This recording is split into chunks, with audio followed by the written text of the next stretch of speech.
I love collage and I love upcycling. And if you like either of those things, then this is the project for you.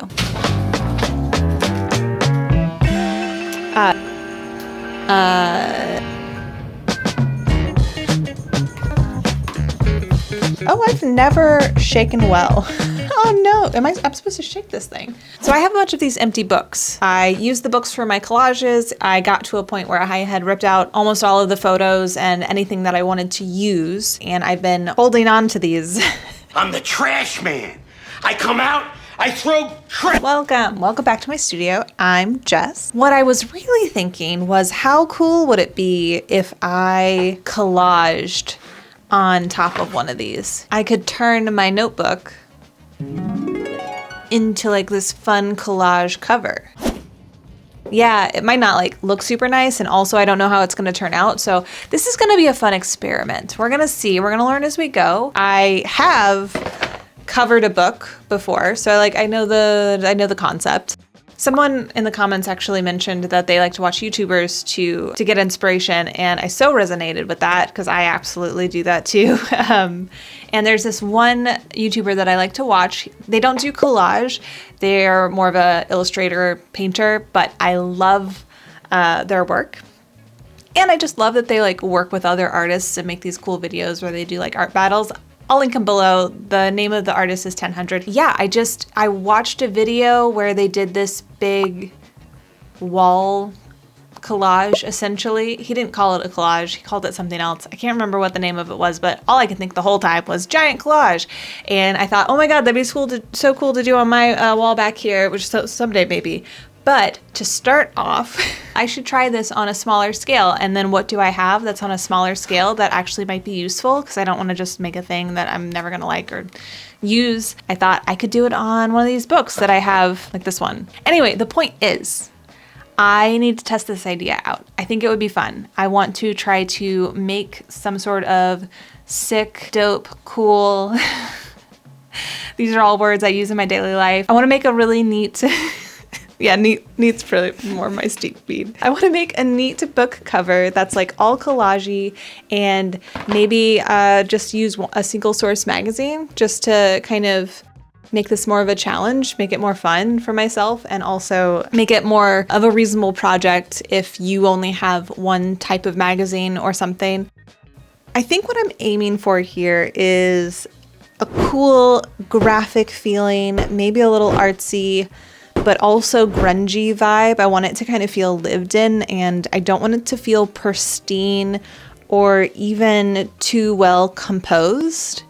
Like, I want to like it. I want to like the composition, but I also want it to feel really natural and whimsical is not quite the word that I'm looking for. And I know that this is going to need to be really crammed in order to cover the cover.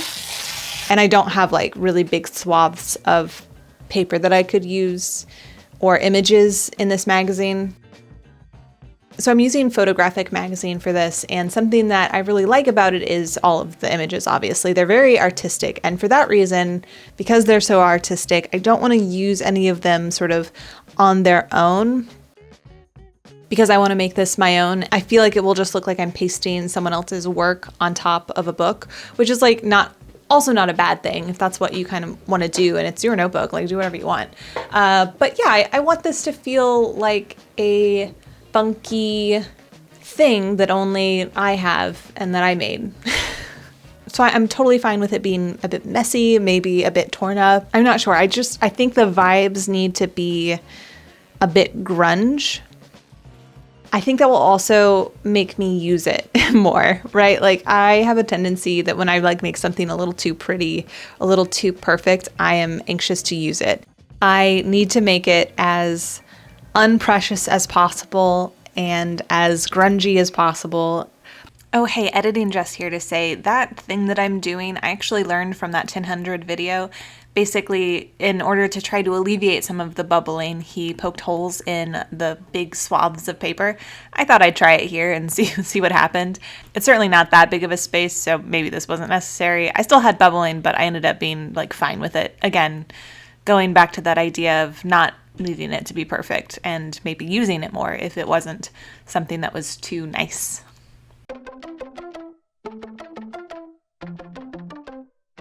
Also, this project uses a collection of materials that might be unusual if you are a collager, but also maybe not unusual, because maybe if you're a collager, you're also a bit of a crafter and like books, and maybe you already have this stuff lying around. I don't know. So here's my list of things that you might need. Book board. If you're like me and you save things, maybe you already have this thing.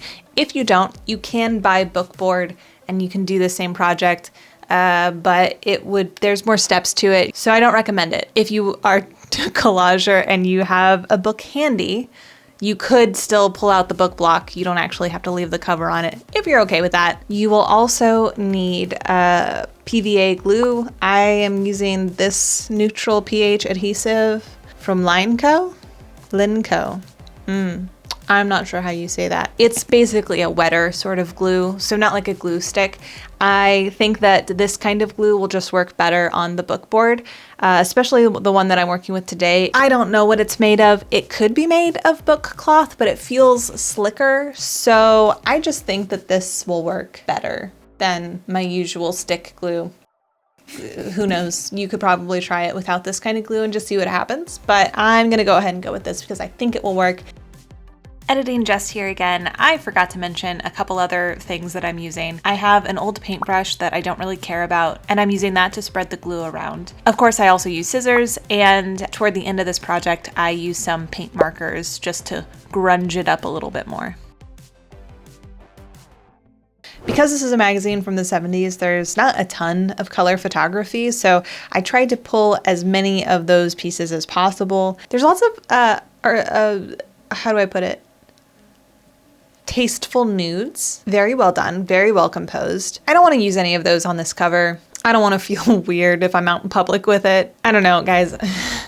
So yeah, I'm gonna avoid the nudes, and I probably also won't do some of these black and white ones, again, just because I want to get as much color as possible on this thing. I'm aiming for things that are compositionally sort of interesting, and yeah. At a certain point, I absolutely hated it. I thought it looked ugly and not fun or funky or even like grungy. It just looked sort of like a mishmash. And at this point in time, I was starting to panic and I thought this might not work out. But I just kept going, you know.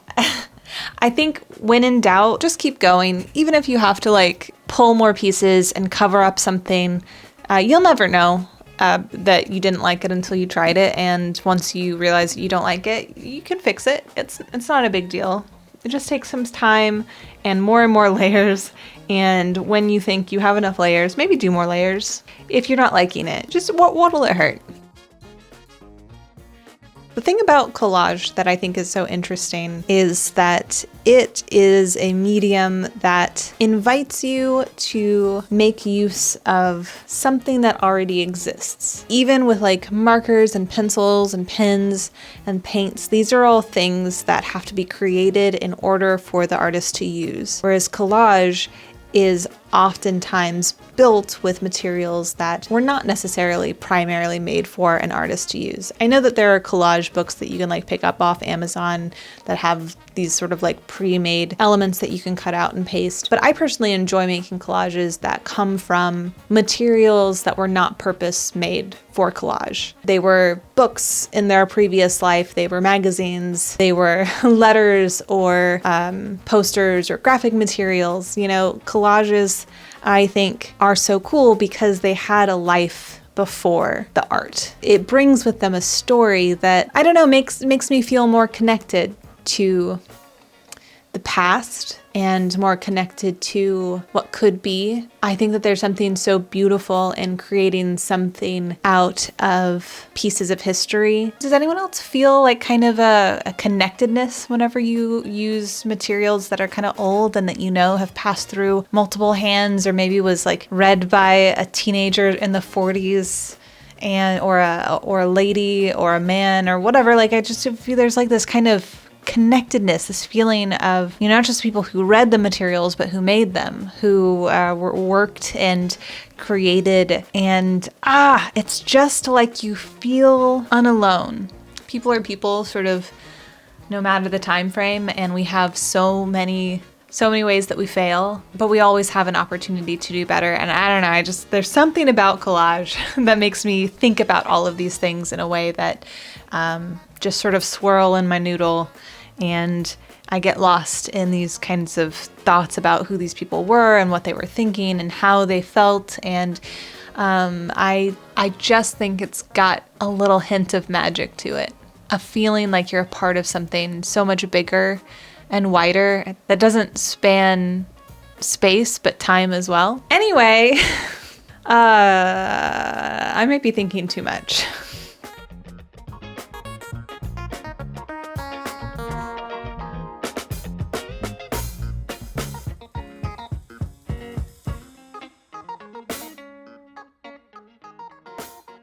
I know that there's kind of this debate is a strong word, but there are definitely some people who don't like the idea of using ephemera from a bygone age, or like from the 60s and 70s and things that feel historical.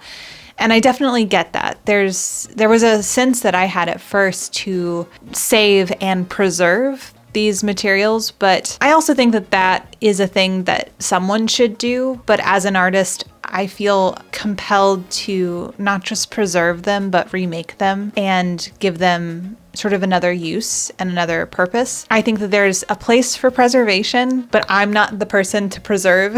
I don't have the infrastructure to maintain, the kinds of environments that would keep these materials good long term. Even if I were to save them all, I don't even know what would happen to them after I die. They'd probably end up in a landfill. So this all to say, I think that there are people out there who are saving and preserving these pieces as they are for some future posterity. But in my studio, when I save them, my hope and my goal is to give them a second life. And I think that that's also valuable. A while back, I started this little notebook of symbols that I think are interesting. Basquiat is a phenomenal artist, one of my favorites, and he would work symbols into his work, and he used a symbol book that I then went and researched, and I found symbols he would have been using. I just think they're really interesting, and I wanted to incorporate some of those symbols into my book here. So I have one for creation, earth, wind, fire, and air, and a smiley face that I sort of crossed out because it looked ugly, and a few hearts. And I think later I cover up those hearts because I didn't like them. So I found quite a few words that I really liked and wanted to work into the cover of this. Om for me is a great word to use because it encapsulates that sort of feeling of flow state. And I think that's something that I want to harness whenever I'm working in a notebook. I also thought it was funny to add on the words elements of greatness. Collages are built out of multiple elements. So I don't know, that was funny to me.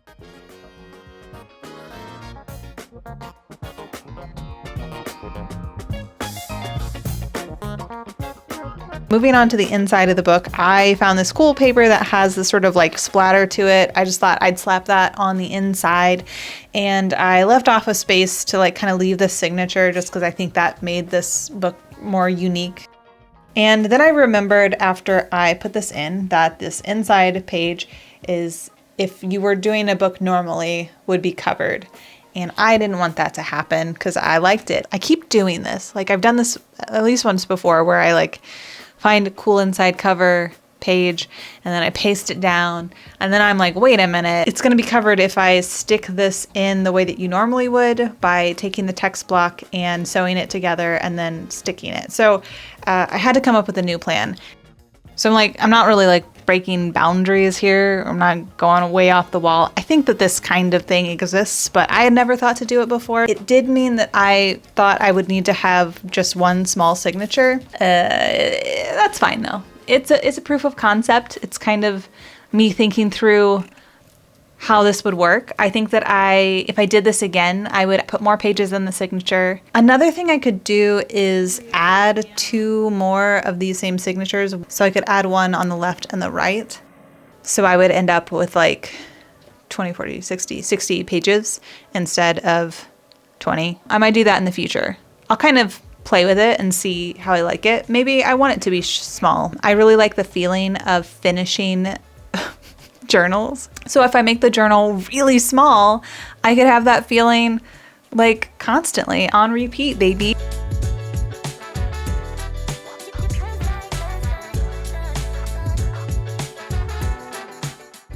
If you like this and you want to hang out with me a little longer in the studio, then check this video out. I think that's it.